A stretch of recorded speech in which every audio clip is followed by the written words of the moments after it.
जय श्री राधे कृष्ण। आप सभी का आपके अपने YouTube channel VK Mishra present में बहुत बहुत स्वागत है। आइए आज आप सब सुनेंगे श्रावण मास कृष्ण पक्ष की संकष्टी गणेश चतुर्थी व्रत की कथा। यह व्रत सभी प्रकार के मनोरथ को सिद्ध करने वाली है। यह संतान आदि सर्व सिद्धि प्रदायक व्रत है। तो आज आप सुनेंगे संकष्टी चतुर्थी व्रत की कथा तथा आप उद्यापन विधि के बारे में भी जानेंगे। प्रत्येक माह के कृष्ण पक्ष और शुक्ल पक्ष की चतुर्थी तिथि के दिन गणेश चतुर्थी का व्रत धारण किया जाता है। शुक्ल पक्ष में पड़ने वाली चतुर्थी को विनायक चतुर्थी और कृष्ण पक्ष में पड़ने वाली चतुर्थी को संकष्टी चतुर्थी के नाम से जाना जाता है। यह व्रत सभी प्रकार के दुख और कष्ट को दूर करने वाला तथा भगवान गणेश की प्रीति बढ़ाने वाला तथा सभी कामनाओं को सिद्ध करने वाला है। तो बोलिए प्रेम से भगवान गणेश की जय। चौथ माता की जय। सर्व देवी देवता की जय। कथा के अनुसार एक बार ऋषि गणों ने स्कंद कुमार यानी कि भगवान कार्तिकेय से पूछा कि हे स्कंद कुमार, दरिद्रता, शोक, कुष्ठ आदि से विकलांग, शत्रुओं से संतप्त, राज्य से निष्कासित राजा, सदैव दुखी रहने वाले, धनहीन, समस्त उपद्रवों से पीड़ित, विद्याहीन, संतानहीन, घर से निष्कासित लोगों, रोगियों एवं अपने कल्याण की कामना करने वाले लोगों को क्या उपाय करना चाहिए जिससे उनका कल्याण हो और उनके उपरोक्त कष्टों का निवारण हो। यदि आप कोई उपाय जानते हो तो उसे बतलाएं। स्वामी कार्तिकेय जी ने कहा कि हे ऋषियों, आपने जो प्रश्न किया है उसके निवारणार्थ मैं आप लोगों को एक शुभदायक व्रत को बतलाता हूँ। आप उसे सुनिए। इस व्रत के करने से पृथ्वी के समस्त प्राणी संकटों से मुक्त हो जाते हैं। यह व्रतराज महापुण्यकारी एवं मानवों को सभी कार्यों में सफलता प्रदान करने वाला है। विशेष करके यदि इस व्रत को महिलाएं करें तो उन्हें संतान एवं सौभाग्य की वृद्धि होती है। इस व्रत को धर्मराज युधिष्ठिर ने किया था। पूर्व काल में अपने भाइयों के साथ जब धर्मराज वन में चले गए तो उस वनवास काल में ही भगवान श्री कृष्ण ने उनसे कहा था। युधिष्ठिर ने भगवान कृष्ण से अपने कष्टों के शमनार्थ जो प्रश्न किया था उस कथा को आप श्रवण कीजिए। युधिष्ठिर पूछते हैं कि हे पुरुषोत्तम, ऐसा कौन सा उपाय है जिससे हम वर्तमान संकटों से मुक्त हो सके। हे गदाधर, आप सर्वज्ञ हैं। हम लोगों को आगे अब किसी प्रकार का कष्ट न भुगतना पड़े, ऐसा कोई उपाय बतलाइए। स्कंद कुमार जी कहते हैं कि जब धैर्यवान युधिष्ठिर विनम्र भाव से हाथ जोड़कर बारंबार अपने कष्टों के निवारण का उपाय पूछने लगे तो भगवान ऋषिकेश ने कहा, भगवान श्री कृष्ण जी ने कहा कि हे राजन, संपूर्ण कामनाओं को पूर्ण करने वाला एक बहुत ही बड़ा गुप्त व्रत है। हे पुरुषोत्तम, इस व्रत के संबंध में मैंने आज तक किसी को नहीं बतलाया है। हे राजन, प्राचीन काल में सतयुग की बात है कि पर्वतराज हिमालय की सुंदर कन्या पार्वती जी ने शंकर जी को पति रूप में प्राप्त करने के लिए गहन घनघोर वन में जाकर कठिन तपस्या की, परंतु भगवान शिव प्रसन्न होकर प्रकट नहीं हुए। तब शैल तनया पार्वती जी ने अनादि काल से विद्यमान गणेश जी का स्मरण किया। गणेश जी को उसी क्षण प्रकट देखकर पार्वती जी ने उनसे पूछा कि मैंने कठोर, दुर्लभ एवं लोमहर्षक तपस्या की, किंतु अपने प्रिय भगवान शिव को प्राप्त न कर सकी। यह कष्ट विनाशक दिव्य व्रत जिसे नारद जी ने कहा है और जो आपका ही व्रत है, उस प्राचीन व्रत के तत्व को आप मुझसे कहिए। पार्वती जी की बात को सुनकर तत्कालिक सिद्धिदाता गणेश जी उस कष्ट नाशक शुभदायक व्रत का प्रेम से वर्णन करने लगे। गणेश जी ने कहा कि हे अचल सुते, अत्यंत पुण्यकारी एवं समस्त कष्ट नाशक व्रत को कीजिए। इसके करने से आपकी सभी आकांक्षाएं पूर्ण होंगी और जो व्यक्ति इस व्रत को करेंगे उन्हें भी सफलता मिलेगी। हे देवादि देवेश्वरी, श्रावण के कृष्ण चतुर्थी को रात्रि में चंद्रोदय होने पर पूजन करना चाहिए। उस दिन प्रातः कृत्य से निपटकर मन में संकल्प करे कि जब तक चंद्रोदय नहीं होगा मैं निराहार रहूंगी। पहले गणेश पूजन करके तभी भोजन ग्रहण करूंगी। मन में ऐसा निश्चय करना चाहिए। इसके बाद सफेद तिल के जल से स्नान करे। अपना नित्य कर्म करने के बाद हे सुंदर व्रत वाली मेरा पूजन करे। यदि सामर्थ्य हो तो प्रतिमास स्वर्ण की मूर्ति का पूजन करे। अभाव में चांदी, अष्टधातु अथवा मिट्टी की मूर्ति की ही पूजा करे। अपने शक्ति के अनुसार सोने, चांदी, तांबे अथवा मिट्टी के कलश में जल भरकर उस पर गणेश जी की प्रतिमा स्थापित करे। कलश पर वस्त्राच्छादन करके अष्टदल कमल की आकृति बनावे और उसी पर मूर्ति की स्थापना करे।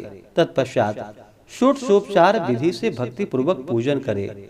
मूर्ति का ध्यान निम्न प्रकार से करे कि हे लंबोदर, चार भुजा वाले, तीन नेत्र वाले, लाल रंग वाले, हे नील वर्ण वाले, शोभा के भंडार, प्रसन्न मुख वाले गणेश जी, मैं आपका ध्यान करता हूँ। हे गजानन, मैं आपका आवाहन करता हूँ। हे विघ्नराज, आपको प्रणाम करता हूँ।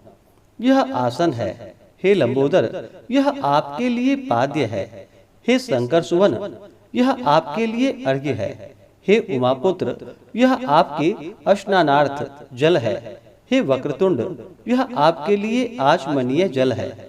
हे सूपकर्ण, यह आपके लिए वस्त्र है। हे कुब्ज, यह आपके लिए यज्ञोपवीत है। हे गणेश्वर, यह आपके लिए रोली चंदन है। हे विघ्न विनाशक, यह आपके लिए फूल है। हे विकट, यह आपके लिए धूप बत्ती है। हे वामन, यह आपके लिए दीपक है। हे सर्वदेव, यह आपके लिए लड्डू का नैवेद्य है। हे सर्वार्थी नाशन देव, यह आपके निमित्त फल है। हे विघ्नहर्ता, यह आपके लिए पान है। हे धूम्रदेव, यह आपके लिए प्रदक्षिणा है। हे देवेश, यह आपके निमित्त मेरा प्रणाम है। प्रणाम करने के बाद क्षमा प्रार्थना करे। इस प्रकार षोडशोपचार रीति से पूजन करके नाना प्रकार के भक्ष्य पदार्थों को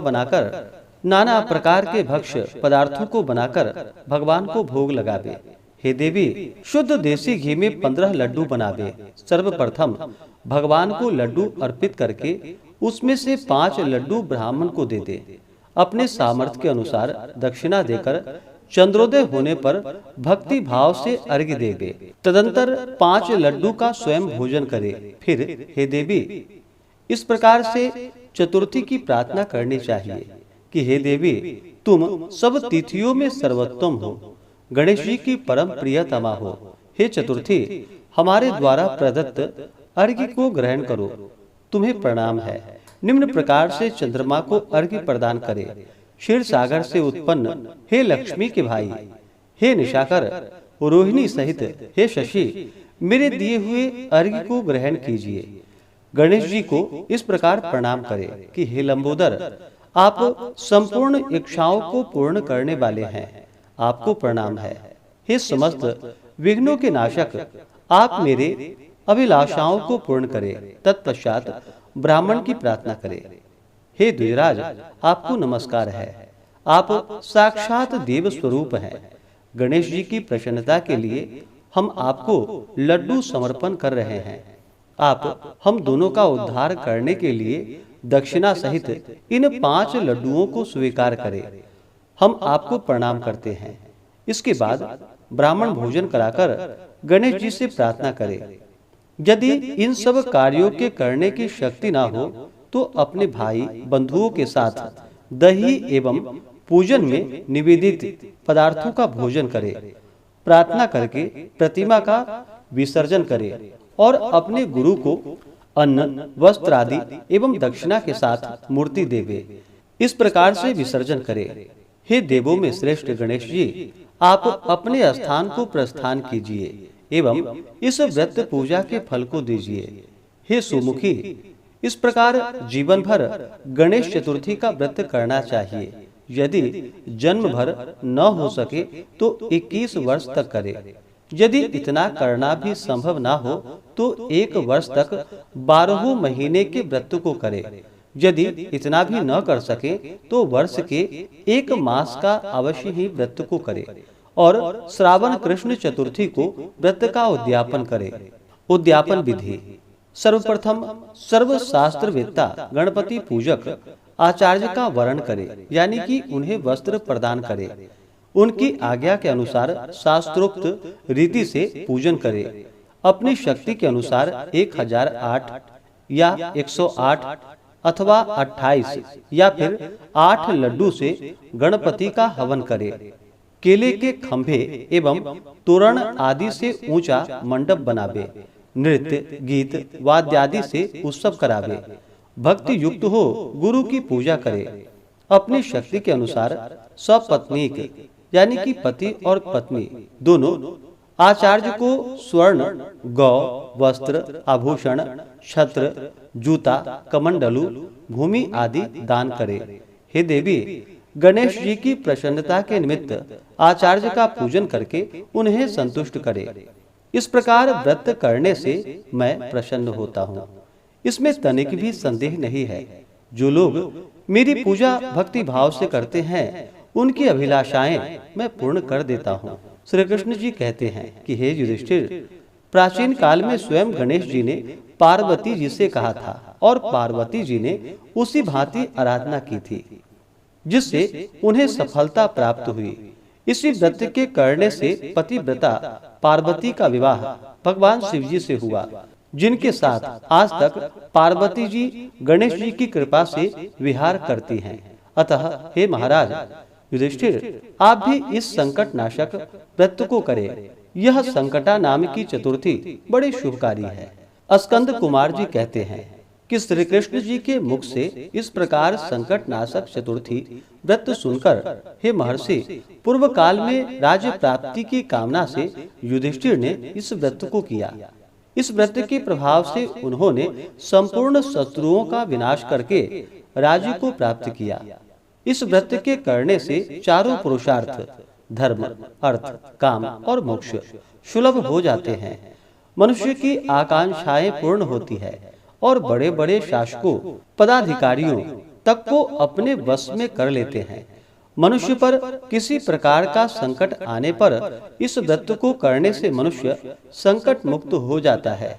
सीता जी के अन्वेषण में पवन कुमार हनुमान जी ने इस व्रत को किया था। पूर्व काल में राजा बलि के संकट ग्रस्त होने पर रावण ने भी इस व्रत को किया था। गौतम पत्नी अहल्या ने पति द्वारा शापग्रस्त होकर पति वियोग के कारण इस व्रत को किया था। इस व्रत के करने से विद्यार्थी को विद्या तथा धनेक्षु को धन प्राप्ति होती है। संतान की इच्छा करने वाले को संतान की प्राप्ति, रोगग्रस्त को व्याधि मुक्ति होती है तथा गणेश जी की कृपा से मनुष्यों के सभी प्रकार के पाप नष्ट हो जाते हैं। तो बोलिए प्रेम से भगवान गणेश की जय। चौथ माता की जय। सर्वदेवी देवता की जय। इस प्रकार से श्रावण कृष्ण संकष्टी गणेश चतुर्थी व्रत की कथा पूर्ण हुई। इसी प्रकार से ज्ञानवर्धक जानकारियां प्राप्त करते रहने के लिए, व्रत पूजा के बारे में जानने के लिए, कथा को सुनने के लिए चैनल पे अगर आप पहली बार आए हैं तो चैनल को लाल बटन दबा करके सब्सक्राइब करें। साथ में बेल आइकन घंटी को दबाएं ताकि आने वाली वीडियो का नोटिफिकेशन आपको समय से मिलता रहे। वीडियो को लाइक करें, शेयर करें। सुखी रहें और स्वस्थ रहें। जय श्री राधे कृष्ण। धन्यवाद।